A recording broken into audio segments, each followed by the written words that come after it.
ہم نے تمہیں معتدل امت بنایا ہے، نہ تو دنیا میں ایسے لگو کہ دین برباد ہو جائے، نہ دین میں ایسے لگو کہ دنیا معطل ہو جائے۔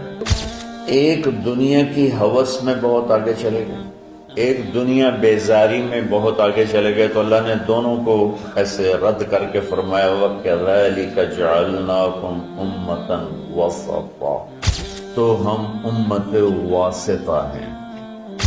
ہمارے ذمے ہے جو تبلیغ والے کر رہے ہیں، ہمارے ذمے ہے کہ ہم اب اللہ کے پیغام کو لوگوں تک پہنچائیں اور ہم واسطہ بنیں بندوں اور بندوں کے رب کے درمیان۔ اللہ تعالیٰ فرماتے ہیں کہ ہم نے تمہیں امت معتدل بنایا، وسطا۔ ایک ترجمہ اس کا امام طبری نے کیا ہے، جو ہمارے تبلیغ والوں کے لیے بڑا، بلکہ پوری امت کے لیے، صرف تبلیغ والوں کے لیے کیوں، پوری امت کے لیے وہ ایک پیغام ہے کہ انہوں نے ایک ترجمہ یہ کیا ہے کہ ہم نے تمہیں امت واسطہ بنایا۔ دو چیزوں کو ملانے کے لیے درمیان میں جو چیز ہوتی ہے اس کو واسطہ کہتے ہیں۔ یہ مائک میرے اور آپ کے درمیان، جو بھی آگے سن رہے ہیں، واسطہ ہے۔ یہ دو چیزوں کو ملا رہا ہے، مجھے اور آپ کو ملا رہا ہے آواز کو بلند کر کے۔ تو امام طبری نے اس کا ترجمہ، ایک ترجمہ یہ کیا ہے، یہ بھی کیا ہے امت معتدل بنایا ہے۔ یہ تو تمام مفسرین نے اس کا یہ ترجمہ کیا۔ امام طبری نے ایک ترجمہ یہ کیا ہے کہ ہم نے تمہیں امت واسطہ بنایا ہے۔ جیسے پہلے انبیاء آتے تھے اور وہ واسطہ ہوتے تھے اللہ اور بندوں کے درمیان، کہ لوگ اللہ کو نہیں جانتے تو ایک نبی آتا ہے، رسول آتا ہے، وہ لوگوں کو اللہ کا تعارف کرواتا ہے اور اللہ سے ان کو ملا دیتا ہے، اللہ کے سامنے انہیں جھکا دیتا ہے اور انہیں صراط مستقیم پہ کھڑا کر دیتا ہے۔ اب ہمارے نبی پاک صلی اللہ علیہ وسلم کے بعد کوئی نبی نہیں آئے گا، تو لہٰذا اے امت محمد اب تم واسطہ ہو۔ ہمارے ذمے ہے جو تبلیغ والے کر رہے ہیں، ہمارے ذمے ہے کہ ہم اب اللہ کے پیغام کو لوگوں تک پہنچائیں اور ہم واسطہ بنیں بندوں اور بندوں کے رب کے درمیان۔ یہ بہت خوبصورت ترجمہ ہے، جتنی تفسیریں میں نے دیکھی اس میں مجھے سوائے طبری کے اور کہیں نہیں ملا، اور آپ کے شاید علم میں ہوگا کہ طبری پہلی تفسیر ہے جو امت میں لکھی گئی، ابن جریر طبری رحمۃ اللہ علیہ۔ تو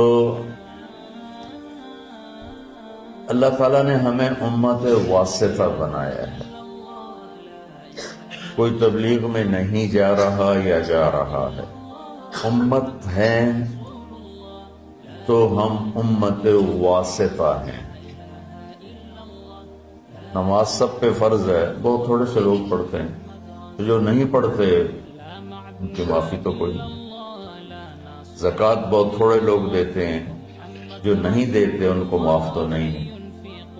تو ایسے ہی میرے عزیزو، اللہ کا پیغام پہنچانا، اللہ سے لوگوں کو ملانے کی کوشش کرنا، یہ ساری امت کے ذمے ہے۔ بہت تھوڑے سے لوگ کر رہے ہیں، بے شمار امت ہے جو بھول چکی ہے، اور بھولنا بھی بھول چکے ہیں۔ مدت ہوئی صیاد نے چھوڑا بھی تو کیا، تاب پرواز نہیں راہ چمن یاد نہیں۔ مجھے یہ شعر بڑا فٹ آتا ہے کہ شکاری چھوٹے سے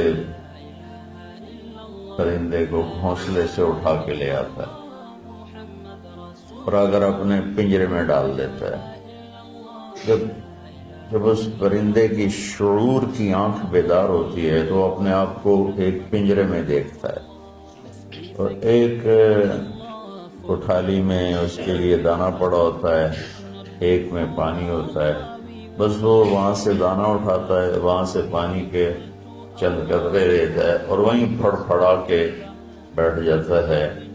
اور جب اس کی آنکھ ہی وہیں کھلی تو اس کی ذہنیت اور اس کا جو مائنڈ سیٹ تھا وہ فکس ہو گیا کہ بس یہی میرا جہان ہے، یہی میری دنیا ہے۔ تو وہ پرندہ جوان ہو گیا تو شکاری نے ایک دن دروازہ کھولا، پنجرے کا، کہا اپنے چمن کو لوٹ جا، اپنے جنگل کو لوٹ جا۔ تو وہ آگے کہتا ہے تاب پرواز نہیں، مجھ سے تو اڑا ہی نہیں جاتا، اور اگر میں اڑ بھی جاؤں تو راہ چمن یاد نہیں، مجھے تو یاد نہیں تم مجھے کہاں سے لائے ہو، تو میں کدھر جاؤں، اور میں نے اتنے ہی رہن دے۔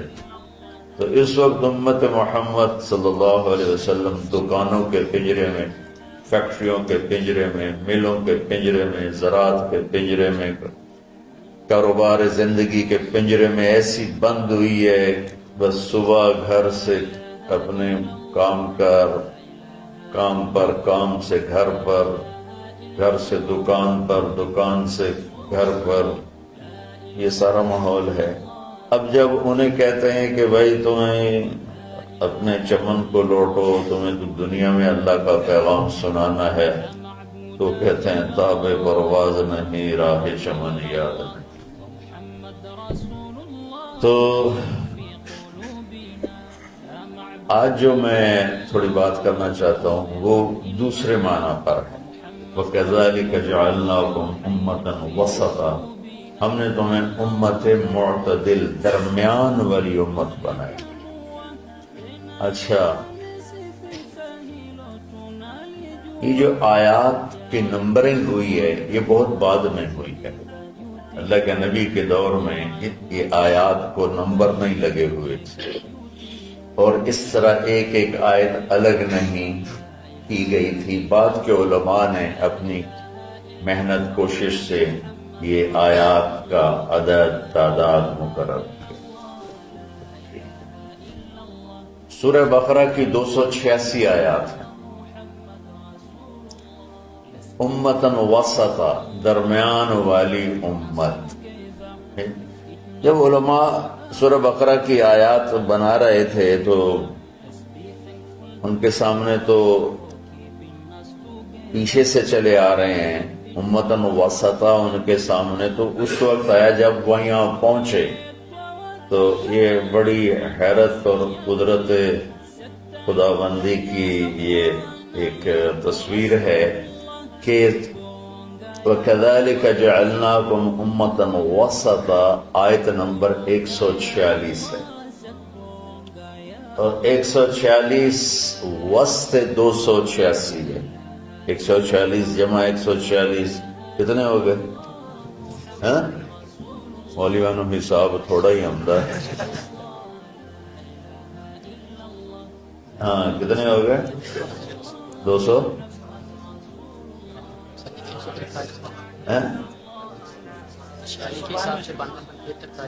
نہیں، پھر یہ آیت نمبر 143 ہے۔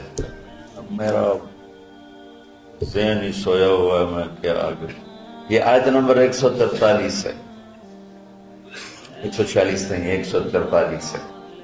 تو بالکل درمیان میں لفظ کے لحاظ سے، اور ادھر آیت کی تقسیم ہو رہی ہے، تو کرتے کرتے کرتے جب اس آیت پر پہنچے تو یہ 143 پر نہیں تھی، اور آیات 286 ہیں، تو اس کا وسط بنتا ہے، اور امتاً وسطا، درمیان والی امت کے پیچھے مفہوم کیا ہے؟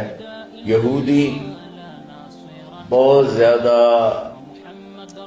حرص و ہوس کا شکار ہوئے دنیا کے لیے۔ عیسائی رہبانیت میں ایسے دنیا ترک دنیا رہبانیت ابتدعوها ما كتبنا، اللہ تعالیٰ نے کہا انہوں نے خود ہی شروع کیا، میں نے تو کہا نہیں تھا۔ تو تھوڑا پیچھے چلے جائیں تو عیسائیوں میں نہانا بھی گناہ تھا، میلا کچیلا رہنا بزرگی تھی، بو آ رہی ہو، کپڑے گندے میلے، زبردستی اپنے اوپر اس قسم کے مجاہدے ڈالنا، تولن کا رہبانیت ابتدعوها ما كتبنا علیہم، میں تو آپ پہ شروع کی تھی، میں تنی تو کیا۔ جب اسپین پہ قبضہ ہوا عیسائیوں کا تو سب سے پہلے جو انہوں نے کام کیا، سارے ملک میں جتنے تھے حمام غسل خانے وہ سارے گرا دی۔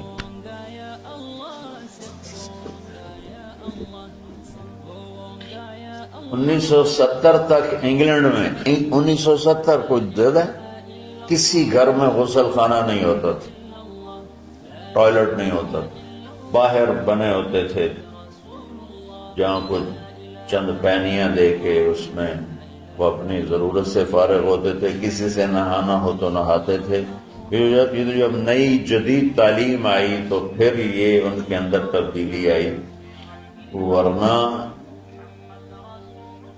گندے رہنا، میلے کچلے رہنا، شادی نہیں کرنی، دنیا سے بیزاری کے مختلف طریقے، اپنے آپ کو تکلیف دینا، یہ بزرگی کی شان سمجھا جاتا تھا۔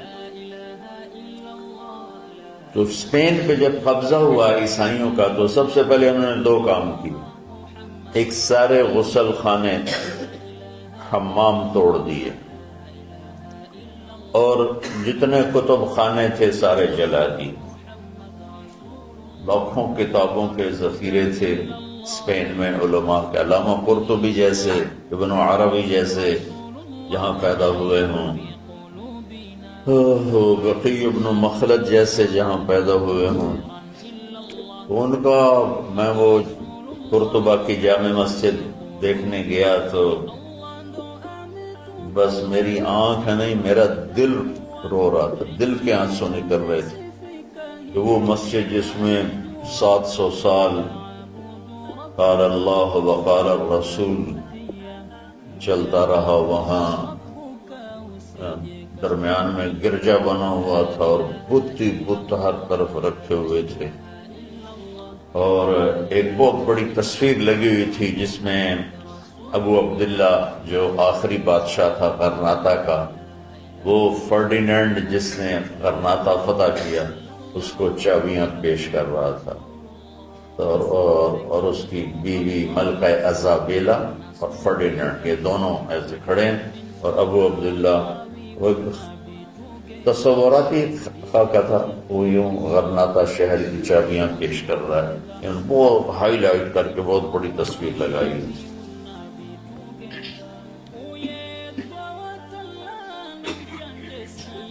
تو ایک دنیا کی ہوس میں بہت آگے چلے گئے، ایک دنیا بیزاری میں بہت آگے چلے گئے، تو اللہ نے دونوں کو ایسے رد کر کے فرمایا وَكَذَلِكَ جَعَلْنَاكُمْ أُمَّةً وَسَطًا، ہم نے تمہیں معتدل امت بنایا ہے، نہ تو دنیا میں ایسے لگو کہ دین برباد ہو جائے، نہ دین میں ایسے لگو کہ دنیا معطل ہو جائے۔